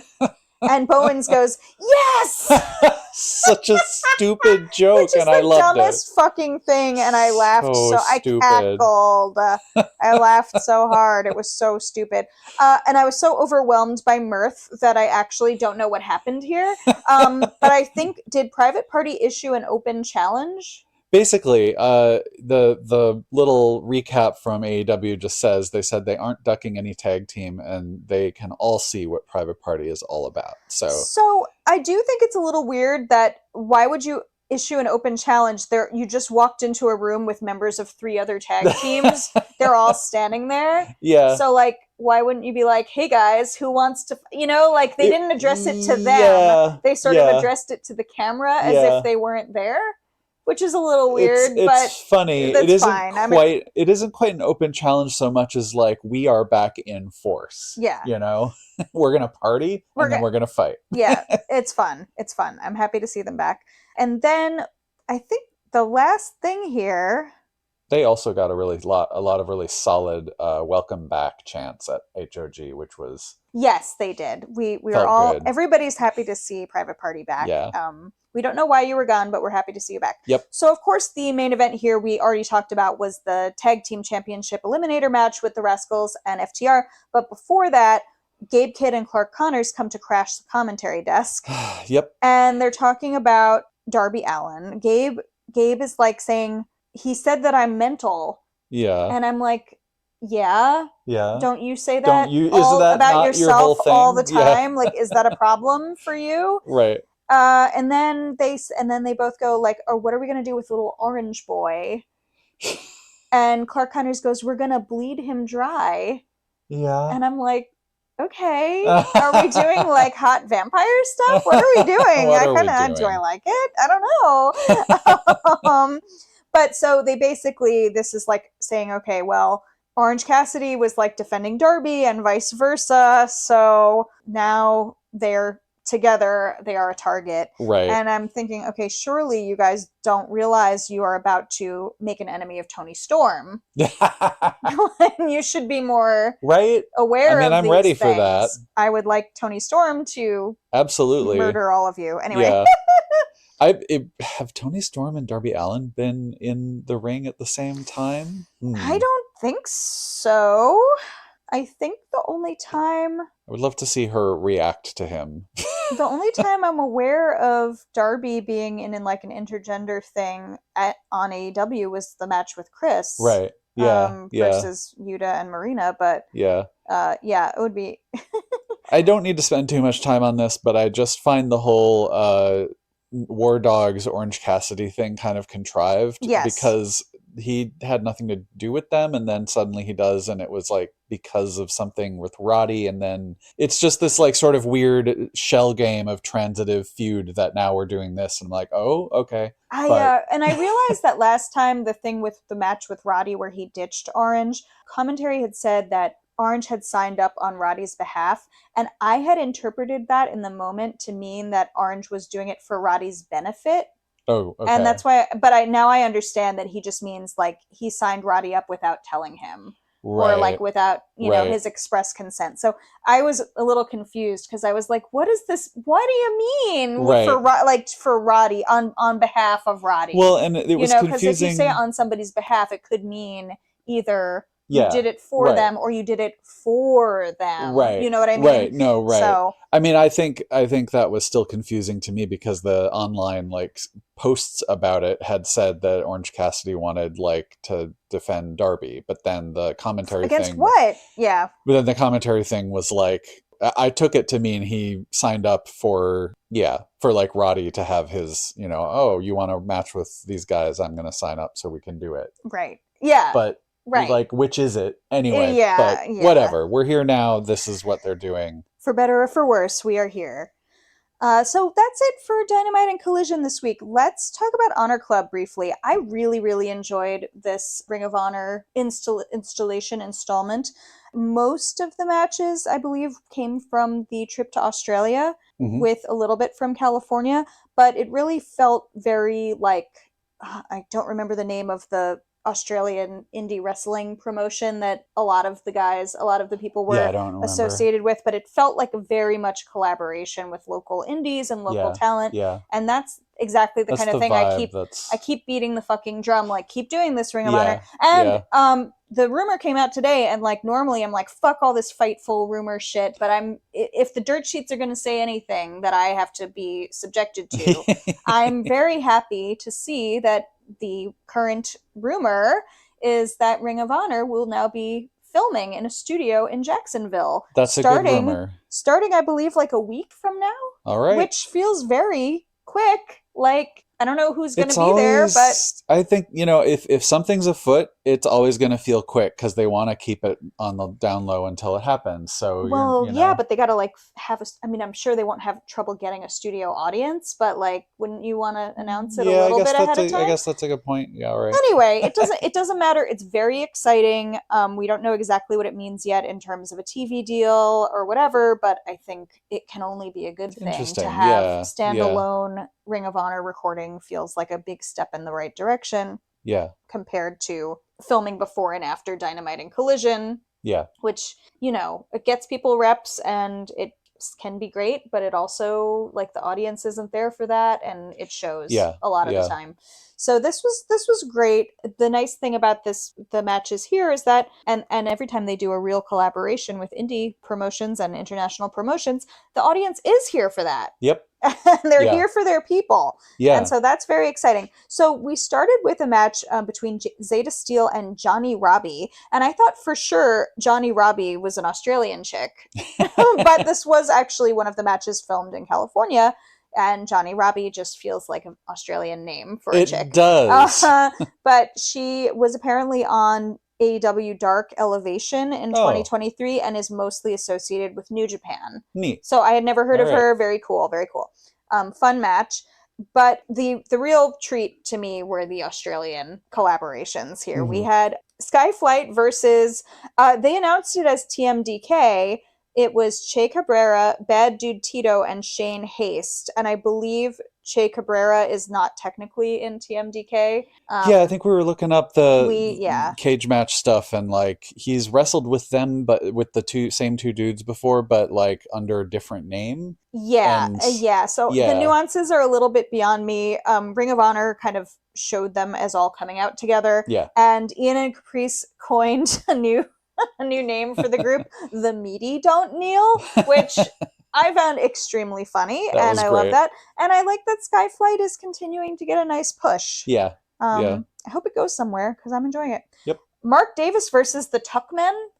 That was. I keep wanting to say Tuckman, but I think it's Tuckman. Yeah, I think it is the Tuckman. The Tuckman had this incredible, like, his side-shaved mullet and mustache combination, which was notable for its wonder and awe. Yeah. Mystique. So fun. The crowd was super hot. He's clearly their indie fave. And the whole crowd was like sticking their fingers in the air and doing Chelsea Dagger. And to the point where it took me a moment, I was like, is that Chelsea Dagger? And they were like, no, and like as a sports fan around that, like as a hockey fan, I know. Yeah. You know, I know all about Chelsea Dagger. I love that. So I'm like, yes, I will stick my fingers in the air and do Chelsea Dagger with everybody else. Why not? He is so fun. Really loved this match. This shit is like what Ring of Honor should be doing. We got the Sisters of Sin in action versus Frankie B and Aisha. Now, Aisha is the one who was flirting with Andrade and also with Hangman previously. Yep. So it was fun to see that she actually was in a match. Yeah. This was the Sisters of Sin together first tag team match on Ring of Honor, and it was Julia Hart's Ring of Honor debut. Yeah. So exactly, they're listening to our podcast, obviously. Yep. Just kidding. But no, keep it going, girl. Like get these reps. Yeah. Like do it. It's good. So very fun match there. Dalton Castle and the Outrunners. Dalton came out with so many boys. He had a lot of boys. That is also the fun thing. Like, it's like they didn't have the Ops Dojo this time, so every local indie guy was like, I want to be a boy. I would want to be a boy. If I'm an indie wrestler and Ring of Honor is coming to town, I would want to be a boy. Yeah. Absolutely. I didn't catch the names at the time, but they were up against a stable called North Shore Wrestling, which was Jack Osborne, Sam Osborne, and Will Kiedis. Just a fun Castle Runners match, you know, the huge. Love seeing them come out, love hearing Ian and Caprice talk about their entrance and then talk about how they talked about their entrance. It's half the fun of them coming out. Yeah. But the Castle Runners are fun to watch, so of course. We then got Charlie Evans made her, I guess, return to Ring of Honor after something like that, years, right? Like maybe. I don't think she was there during the current iteration of Ring of Honor. They said something about it being a long time, but I didn't catch how versus Mina Shirakawa. So very fun. Really enjoyed Charlie Evans. Hope to see her again. The main event here was Captain Sean Dean versus Robbie Eagles. And I knew a lot of people online were very excited about this. I don't know Robbie Eagles, but he seems like a delightful lad. And they pointed out that it's been over 2 years since Sean Dean had wrestled a singles match. Which, that is fascinating. Damn, you know? Yeah. And I was kind of thinking during this match that maybe Robbie would get the win because a lot of the time it's just like the Ring of Honor or AEW people just kind of steamroll everybody else. And it's fun to turn it around. And yes, the crowd was absolutely so stoked. Beautiful. Yeah. So fun. The other thing, of course, every time Sean Dean or Carly Bravo are in a match, Ian winds up making BBC jokes. Yeah. And this time he asked Caprice if he's down with BBC. And Caprice said, "No, you don't know me." And I laughed like a fucking hyena. Well, it was great, especially at the callback after I think it was just last week. It was the same. Yeah. Oh, God. You know, good work, guys. These two are so good together. I wish that they were on more. I mean, not that they need to be on more than Ring of Honor. I just wish I had them more frequently in my life because they're hopefully they get a show. And I mean, yes, just because I only say that because there's a certain charm and delight to the fact that like they're recording after the fact and it's not a live thing. But I liked when it's with that thing with Don Callis. Yeah, that was really funny. A lot of people didn't like that, but I thought that was really funny. It was really well done. Yeah, but I will say I'd like for them to get the opportunity to be able to just do it live all the time because they get to during pay-per-views and it's fun and it's great. Yeah. So I hope that happens for them. Yeah. Before we wrap up our Graps talk, I think we forgot to mention a couple of the matches that were previewed for Dynamite coming up that were very exciting. Yeah. We have Mox versus El Clone. And is that an eliminator match as well? I assume so. That would be very interesting. I don't recall whether they announced that or not. But either way, I can't wait. That sounds great. I'm just excited for the dynamic. I'm excited to see how Mox sort of responds to just like the concept of El Clone. I don't know. Yes, I saw the AEW account on Blue Sky said something about like, will Jon Moxley be able to hack into El Clone? What? And I was like, Jon Moxley doesn't quite strike me as Hacker Man. No. Somebody responded and said the Death Riders don't find it honorable to hack. They would do a brute force attack. Ha, I love it. little tech joke for you. But then even maybe perhaps more exciting is the meat match of the night, which would be Mark Davis versus Brody King. Yeah, which answers the question I had asked myself of like, okay, Brody, yes, you want more like title matches. You want to keep getting these matches. Who are you going to be fighting? Right. Well, that makes sense. Well, and I think it is interesting that both of these guys are kind of getting a bit of a singles push still, and I love that. I'm happy. This match should be extremely entertaining no matter what happens, and I hope they have fun. Oh, I'm trying to picture Mark Davis dropping his dunk on Brody King. Jesus Christ. And then Brody King throwing his dunk at Mark Davis. Oh my God. Just... Never mind meat. It's just going to be a dunk match. Holy shit. Anyway. America runs on Duncan. So we had a couple events this weekend that were Graps related to add to like our general overwhelm of the whole thing. First of all, it was actually the second event, but I want to talk about it first. The Heels meeting that we got to, meeting that we actually, for Valentine's Day, they let you bring a partner. Yeah. Like I was your plus one. You were my plus one. And it was the kind of belated Valentine's Day event with Will Ospreay and Alex Windsor. And they were so fucking cute. That was really cute. It was very sweet. I really, this is only my second Heels call that I've gotten to join since becoming a member. The first one was with Chris Stat. And I really enjoyed both of them. And it really humanizes them so much more than what you see on television. They're just chilling in their living room, right? You know, just talking, right? And I appreciated that, like, during the call, at least once or twice, but like behind them, you just saw, like, I assume a relative mom. or something, just like, they referred to, like, some people, you know, who help care for the kids and stuff. And I was just like, oh, and is that them? You know, it was like somebody's mom is coming through in the background kind of thing. Yeah. But they were great. They were both so lovely and really made me happy that Ospreay is presumably coming back soon. And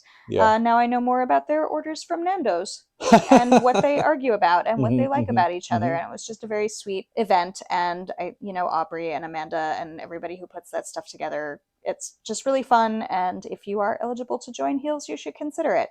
Agree. It was well done. We did go to the toy show yesterday. Yeah. That was where we were planning on meeting Chuck Taylor and Marina Shafir and Wheeler Yuta, but this fucking blizzard came and fucked up everything. A bunch of people had to cancel. I don't blame them at all. Nope. Of course, like, stay safe, stay cozy. I wouldn't fly across the country for that if a blizzard's coming. Yeah.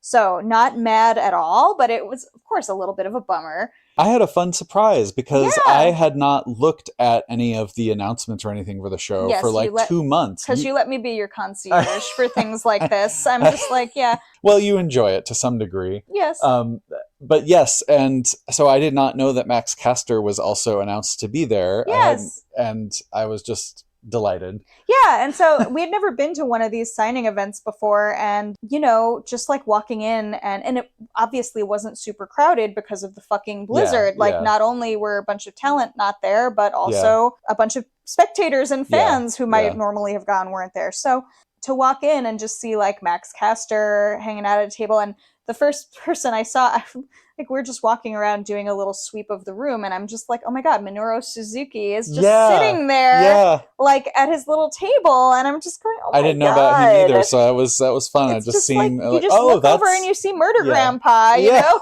Holy shit.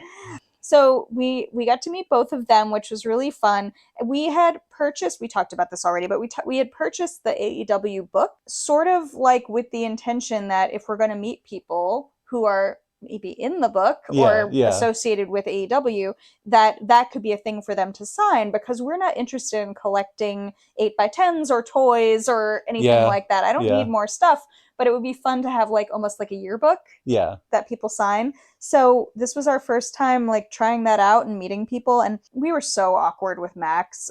We've never done this before. He was very nice and gracious. He was really sweet to us, and you know, it was very nice to meet him. And then of course, Mr. Suzuki-san doesn't really speak a lot of English, but we got to at least communicate gratitude. Yes. And also, like, he does have a page in the book. Yeah, or there's he's a picture, got a picture of him in the book.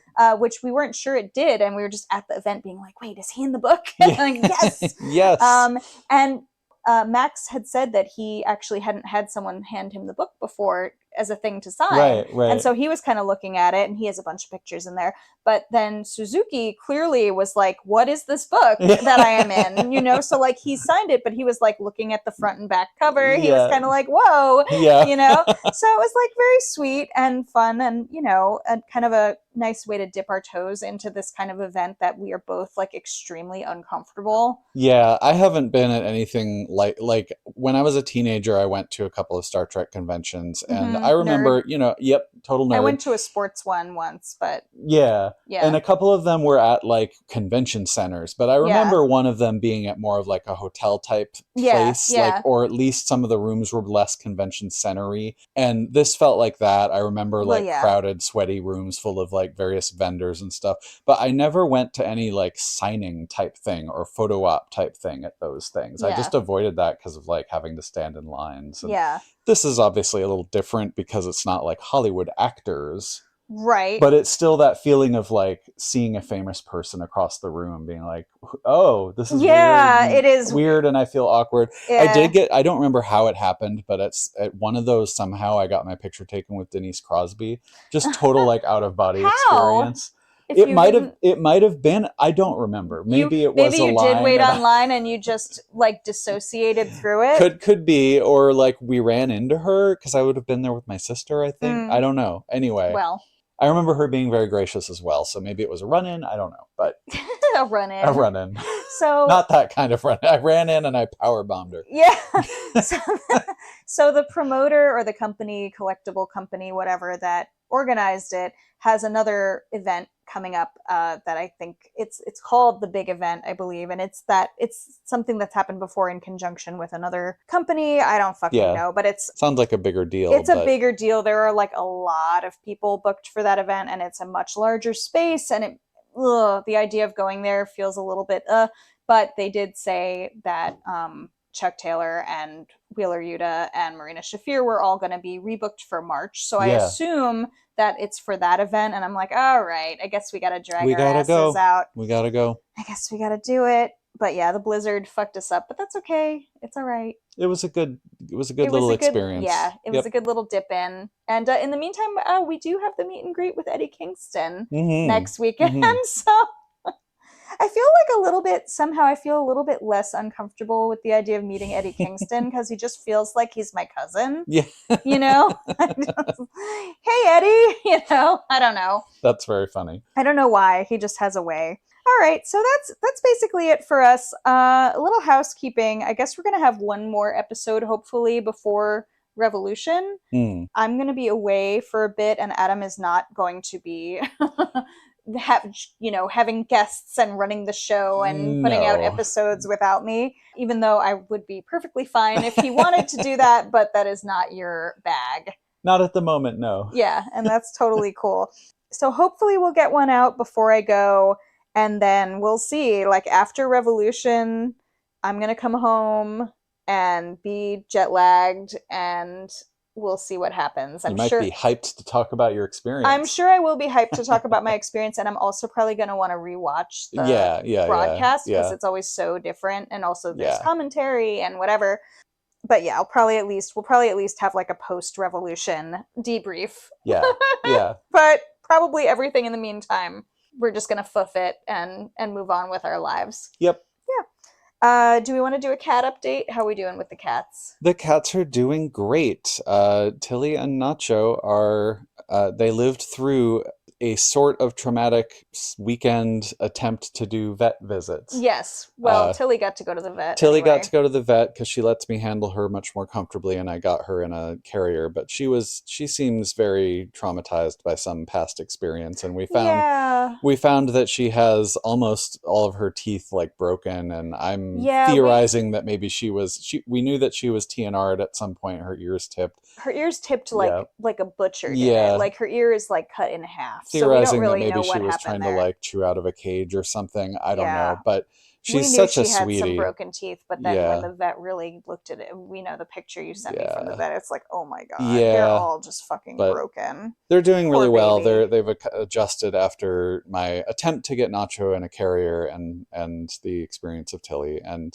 now that is over, we're going to be able to do some drugs for them next time. Yes, giving drugs is probably a good thing. Smoother and take things slow, one cat at a time. I keep trying to do 2 at the same time, and it's a little stressful for everyone. So yeah, I feel like it's almost more stressful for you than any of the cats. Definitely, I am the problem in the situation largely, so I will try to breathe more next time. Mm-hmm. But I'm just getting these babies more health care than they would have had otherwise. Mm-hmm.